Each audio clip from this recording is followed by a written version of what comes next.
tomonlari 12, 15 va 18 santimetr bo'lgan uchburchak berilgan. Markazi katta tomonda bo'lgan va kichik tomonlarni ikkalasiga urinuvchi aylana o'tkazilgan.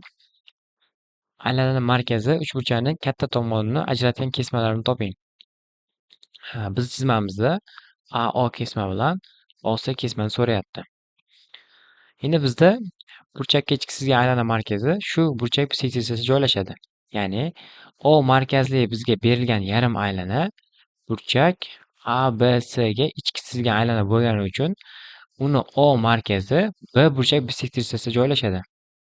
B nuqta bilan O nuqtani tutashtiradigan bo'lsak, bu kesmamiz BO kesmamiz bizda B burchak bisektrissasi bo'ladi. Ya'ni bisektrissa burchakni teng ikki qismga ajratadi.